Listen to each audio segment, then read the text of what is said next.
Film director Tamir Moscovici brought the master of the Gran Turismo video game series, Kazunori Yamauchi, to life in the movie Kaz Pushing the Virtual Divide. Tamir is with us by Skype with insights on Kaz the legend, the man, and what it took to tell his remarkable story on the digital screen. Also today, it's the end of the line for the Jaguar XK, but not before we hear from a development engineer who helped turn the British GT into a raging sports car. It's a farewell to an amazing bit of transformative English muscle and a look at how it got that way. That's all today on After Drive.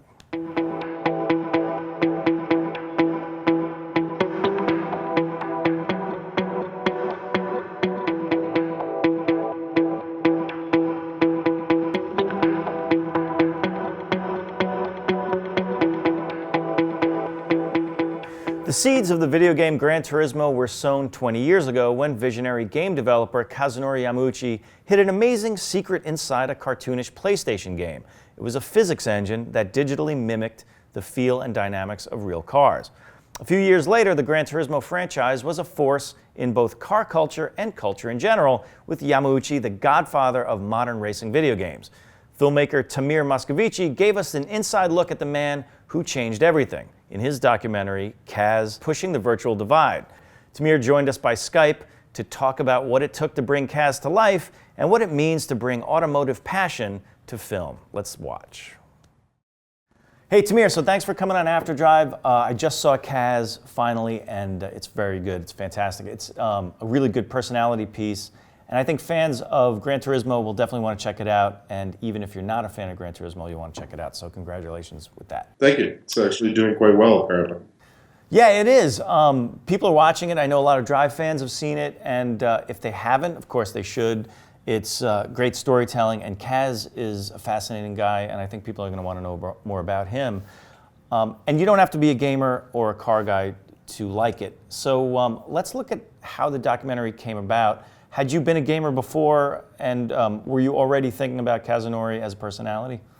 No, I mean, I think that the easiest way to contextualize it for yourself or for others is that, like a journalist who is either discovers a really cool story and says, I want to go after it, or is given an assignment, there are two ways to do an editorial piece. Neither one of them is right or wrong, depending on the research you do and kind of how far you fall down the rabbit hole, you know, where you come out, it almost becomes one and the same. And so in this case, it was shortly after completing Urban Outlaw and launching it and it going live that Ken Chan, who's the brand manager at PlayStation on Gran Turismo, approached me and was like, hey man, I really think we want to do this like documentary piece that celebrates 15 years of Gran Turismo.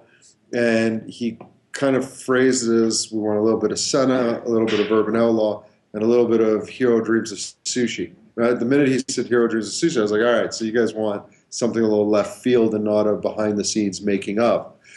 And so that got me interested. And the more research I did and the more I delved into it, the more fascinated I was by Kazunori himself and how this game has impacted, if not changed, gaming, automotive, racing. And everybody's going to have their own perspective and say, you know, whether it's Xbox, whether it's PlayStation, those are the fans and those are the extremists. But you can't deny what GT has done. Was Kazunori, was he an easy guy to get to know from a documentarian's standpoint? Interestingly enough, the biggest challenge we had with him, and I think that, you know, he's said to me his life is a Gran Turismo, and he didn't mean the game. It was like this giant tour of constantly traveling. You know, he'll be in Japan one week, Europe the next week, North America the next week, back to Japan. And so the biggest challenge with him was trying to find the time to break down that media barrier, that the traditional interview kind of construct that we're used to seeing him in, and get to know him.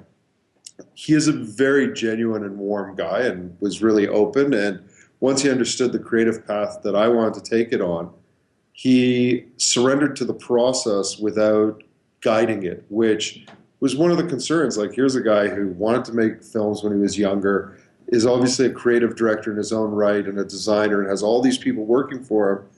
So when you step in and you're hired to do your thing and create your vision, there's always this like, is there going to be a pushback? Is it going to get hijacked? And he totally surrendered to the process and was open to it and collaborative. And we'd sit down when we had the time and talk about what we wanted to do. And he'd say, oh, well, then you should check out this or go see this. And then it would evolve naturally that way. So, it was a really positive experience from that standpoint. So was there a point in the filming when you knew that you had gotten it, that you had sort of cracked the code of his personality? I really loved the walk in the woods scene. Well, for me, that was, to me, the walk in the woods, first of all, that he agreed to do it, and that we got that almost innocent, childlike, natural reaction, because he didn't believe we would actually find a forest near enough that we could go to. And then when we got there, you could see his entire demeanor change. And he just was very one in nature and very at home.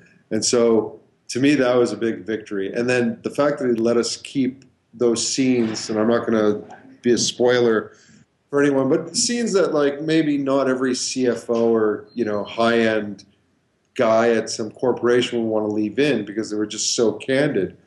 I knew that that was gold. And then the track walk scene, all the stuff we did at Willow Springs with them, where we were again limited for time. We had an hour with them, but in that hour, he completely just relaxed and was in there and kind of understood what we wanted.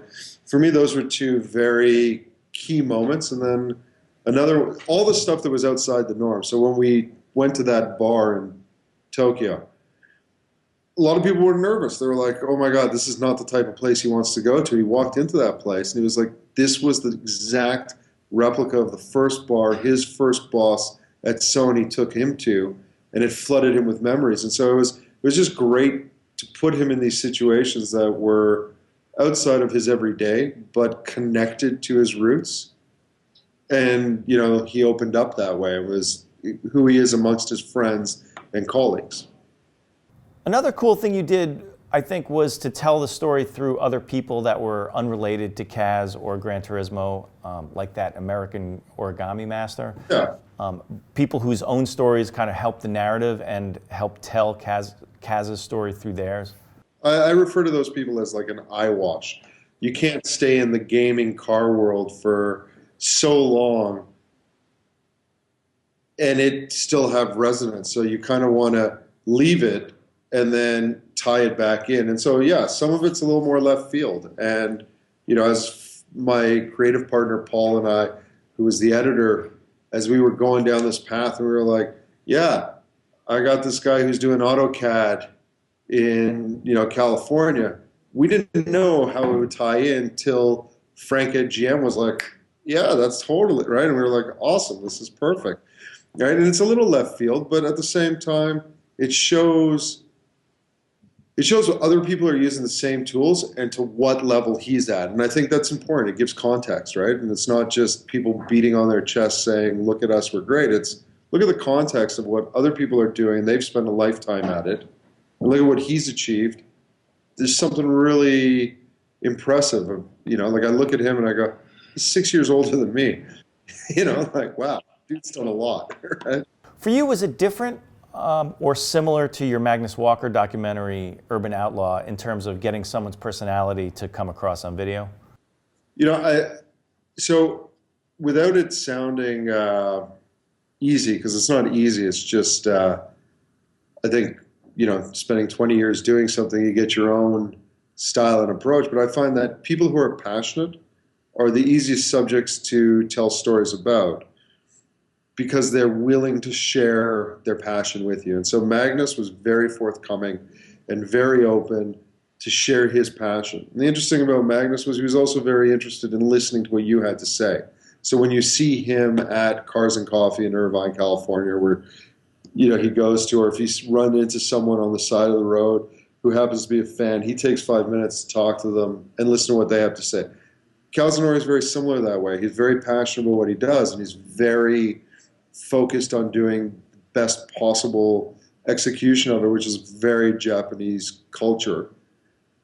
At the same time, he's very interested in knowing what you're up to, what you're doing, what our camera gear was.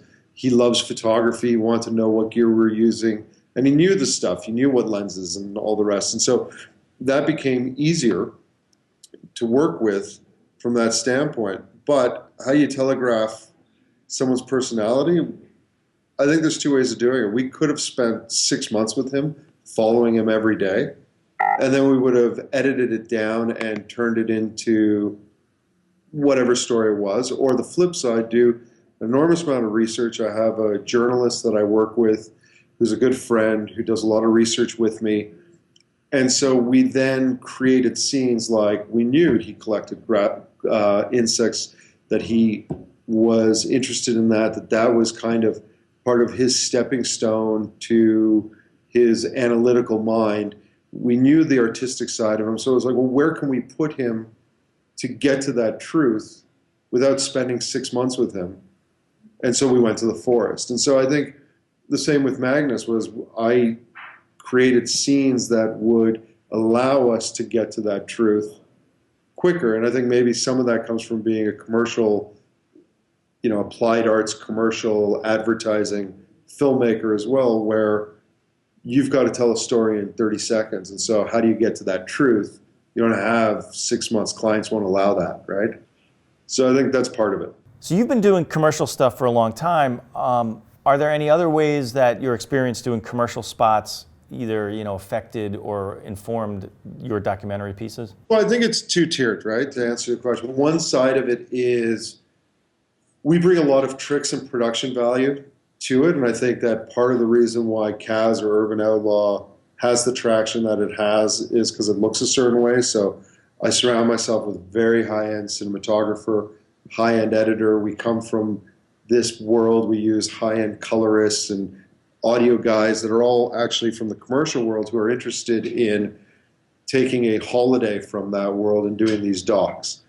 The flip side is also there's an enormous amount of freedom in the documentary world because the client can't come along or there is no client. And so they just let you do your thing. And so you get to be a filmmaker in the purest sense rather than being someone who's creating a piece of communication, which in many ways doing 30 seconds and cutting through the white noise and breaking through is harder. But so there's a balance between the two. And so I think that there's a commercial aesthetic that comes into the doc world that's refreshing. And then I take that same doc approach and I bring it into the commercial world and I try to pepper the both in. So, they kind of fuse into these, but it's a different mindset. So, So you've done 2 serious, significant documentaries about automotive personalities now. Would you consider yourself a car guy? And is that something you are interested in also? Well, my background, very briefly, is beyond being a commercial director. I also was a agency producer. For people who don't know what that is, that's a producer on the agency side. And clients that I had were Honda and Acura, and I spent a lot of time on the development creative side with the creative teams and agencies, putting together and finding the directors and putting those spots together. And I always felt that there was a kind of, in many cases, an interchangeable kind of, you could just change the logo on the back end, but that the guys who were making these spots and the agencies that were making them were doing them for strategy and retail and all the rest. And I wanted to do something that was connected to the kind of passion in car culture, which was a little bit different than connected to the car. And so my exercise in doing that was Urban Outlaw. But in short, yeah, I'm a car guy. My winter car is an E30 BMW, and my summer car is a 95 C2 911 that's been tricked out and I track. So for me, it really comes from a passion of loving cars and loving the visceral driving sensation. And that's the basis. Like I want to feel a certain level of excitement that I want to be transported into that driver's seat or passenger seat and feel what that's like. And that's what I'm trying to do with the car stuff that I'm shooting. And, whether it works or not, I think it does. I think people are connecting to it because it's from, a fan. And I think there's other guys out there, and I can list a few, who are really good at doing that as well. But, I mean, that was my approach. That was my, I just want to connect to the driving. What's interesting is that obviously you're a pro, but what happens sometimes with car guys, if you're immersed in the car world, is that we can get too caught up in the car stuff and the spec sheets and the details and the storytelling kind of comes second and ends up being lacking. And by the way, if anyone hasn't seen the Indy stuff you did for Honda, they should go and check it out now. I'll put a link up. Well, thanks. I mean, yeah, I think that, look, for me, the approach is storytelling. And if we can create an emotional connection to the subject, then you get transposed into their world. So like with Magnus, once we got to know him and we got to know his Porsche passion moment, like there's that moment in the film where he goes, it's all Porsche passion. He walks off the camera, and then we go into this driving sequence on Deer Creek, and it's like you're flying through. Well, that wouldn't work. That would just be car porn if it didn't have his emotional connection, and then you're now flying through the hill through his eyes. I mean, we did a little thing for him, which was this Desert Outlaw thing, where it was just like a minute of car porn in the desert. And that was just for shits and giggles, essentially, because we were shooting the PlayStation thing, and we said, hey, man, come down. And we had an hour break, and we went out for 20 minutes, and we just drove around. And we had done all our rehearsals, and we knew what we were doing, and we just put him on the desert, and we did it. And, there's no story there. And so I look at it and go, yeah, it's fun. And it's like beautiful scenery in its car, but I couldn't watch more than a minute of it without the story, right? Like that's the difference. Like I want to know, I want to get something out of it that makes me connect to the sheet metal, not just the images, right? So just to wrap it up, is there anything that surprised you in doing either of these pieces, Kaz or Urban Outlaw, something that the characters brought to it, or just something you learned in doing them? Well, I'll stick to the PlayStation and Kaz. I mean, when I went into the film, I went in with a thesis that, okay, Gran Turismo's GT Academy was the pinnacle of it. Like, this was amazing. And so we were pushing towards that as kind of being the climax of the simulator coming to reality, and this kind of feedback loop that now you could play a game, become a race car driver, and be a legitimate one, and win at Le Mans and Nürburgring and all that stuff, and then use it to train to get even better. And it's like this total simulator feedback loop.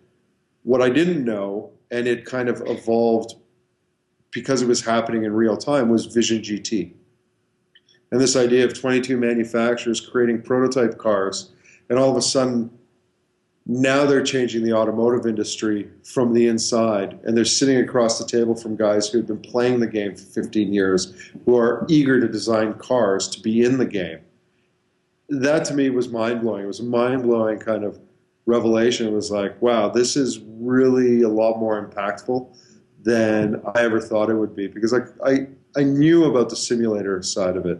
I didn't realize Mercedes was going to build a one-to-one scale model in 3 months that that all these guys, whether it was, the release of the C7 or now the M4, right? Like all these automotive manufacturers are realizing where their audience is and what they have to do. And in some ways, the passion for the car as we know it is being kept alive and kind of being reborn through this. Like to me, it was like, that was the most fascinating part of it. Tamir, thanks for being on. Tamir Moscovici. If you haven't seen it yet, check out Kaz Pushing the Virtual Divide on Hulu, iTunes, and Vimeo, and also right here on YouTube. We're trying to just get it out there and get people to see it. Yep, so go check it out. Tamir, great talking to you as always, and I'll see you soon. You got it. Thanks. So earlier this month, Jaguar announced it would end production of the XK, a car we've grown to love, especially as it's gone from garden party luxury coupe to tire smoker, with models like the XKR-S and the even more manic XKR-S GT. So late last year, Jaguar development engineer David Pook was here in New York for track testing of the GT car, and we asked him exactly what it took to turn the XK into a hardcore sports car. And as a sort of drive farewell, we're going to hear how the XKR-S GT came to life and what it might mean for the hottened up Jaguars of the future, like the F-Type. Take it away, David. So the GT was a bit of an experimental project for Jaguar Land Rover. It's us pushing the boundaries of what we think we can do in engineering and as a brand as well. So we decided about 2 years ago now that because we'd engineered F-Type with pretty much a whole new platform, we thought, well, what could we do with it if we put it back onto the XK, which is where it was from, because it has a coupe body, and then just go from there and see what was possible. We obviously developed the chassis, had a focus on track performance and high performance, but not on but also on the road as well. And then did the aero and knew we wanted the brakes, and just tried to push the performance envelope, and at the same time think about where the brand was going. So Adrian Hallmark was encouraged us to do it and see where we got to. Powertrain wise, it's the same in terms of hardware, but the stability control and the traction control and the EDIF, they're all bespoke to the chassis. The chassis itself is almost all new, so the front upper suspension arm is the only carryover part from a suspension point of view, and the rest of it is F-type foundations, and then the springs and dampers on this are completely unique, so the ride height's adjustable, but the track's wider and it has more camber and has the sticky coarser tyres as well, so it's has an F-type fast steering rack, so it's very different to a standard RS in that regard. We didn't really have a buyer in mind when we set out. It was more what we thought we could do to prove to ourselves what was possible within engineering, and then see where we got to, see what the car was like when we went through that process. And I think I had a pretty strong idea of what was possible and how far we could push the track performance and keep it comfortable and usable on the road at the same time. So that's what we tried to do. You know, other companies do track variants of their cars, but we weren't really focused on them because XK is fundamentally still a big car. We didn't have much focus on losing weight because losing weight's actually very expensive. So we didn't have that in mind. We wanted to do other things, so we didn't really have that benchmark in mind in that sense, just because of how heavy we thought the car would be. But we went away and had a lot of freedom to make our own decisions, and because we weren't focused on kind of revenue as such, it was just an engineering focus. So it was good from that regard. We could push the boundaries and just see what was possible. These days, for me, I get involved for the whole program. So from the concept all the way to the very end. So every successful project, it's the foundation in the concept phase to make sure you understand what it is you're trying to target, what the customer is, what the car performance needs to be, and getting all of that technical and engineering content aligned to the final product. So so I'm involved in the suspension concept phase from the design at the start, in terms of setting targets for what we want the suspension to do and how to behave, and we'll run that all virtually. Then we'll build a car, make sure we've got what we thought we were going to get, and then we'll refine that and develop it. We always get the kind of the feel, that element. I don't think anyone can simulate that virtually yet. You can get so far. You know, cars are generally all better these days because everyone has that capability of getting to a point, and then that last bit, the differentiator, comes from hard work in the development cycle, and all those small refinements. And all of us engineers, we're never finished ever. We just keep going and going and going, and someone has to say, "Stop there. It's good enough now." But you know, this car, I'm very happy where it got to. But there's always more stuff to learn and do, which is why I enjoy my job so much. Every car that gets built, I do a small track sign-off of every one at Gaydon. So I have a log, so I log every lap, and I have like a spreadsheet. So I did 102 full pace laps of development, which I have a log for, and we've got every lap on record. So we could overlay all the changes we did and aero, and see how aero and brakes and tyres, everything interacts. I have a record of every lap I did, the setup of the car, the tyre pressures, aero downforce, chassis configuration, and then I keep a record of the lap time we did. I've got a data file because we run a full data logging of the car, which I've been doing here as well. So I've been logging laps here, so I can use that as a cross-reference. So because if you rely, when you're doing track performance of that nature, if you rely purely on subjective, you can have something where you think, well, that felt a bit better, and you check the data and you're going slower. So you have to have the mix of the two, so you can understand, well, that felt better, and the data will help you understand why. And sometimes you can think that felt better, but the car was slower, and you need to understand that as well. So that's why I do it in that sense. So we haven't needed to adjust the car. It's just a confirmation that it's what it should be. So all the setup in the workshop, all the ride heights, geometry, everything was made to the right specification. And here's confirming that it delivers the performance, which didn't take us that long because the car was good straight away. And then second thing for me was, whilst I'm here, log data in the same way I do at the Nürburgring. And I've also taken the opportunity to log an F-Type V8S as a reference, so I can have that comparison and take it back to the tech centre and show guys the difference between the cars. I think that by doing this car, we actually proved to ourselves, as much as to our customers, what we could actually go and deliver in terms of real high performance Jaguar. So that's what the exercise was for, and I think that the reception of the car has probably been pretty good from all of its coverage. Everyone who's driven it has remarked just how different it is and how much of a step forward it is. So I think that's given us confidence for ourselves and both with our customers about where we could go with high performance cars in the future. So I don't think it's going to end here, well, I hope not.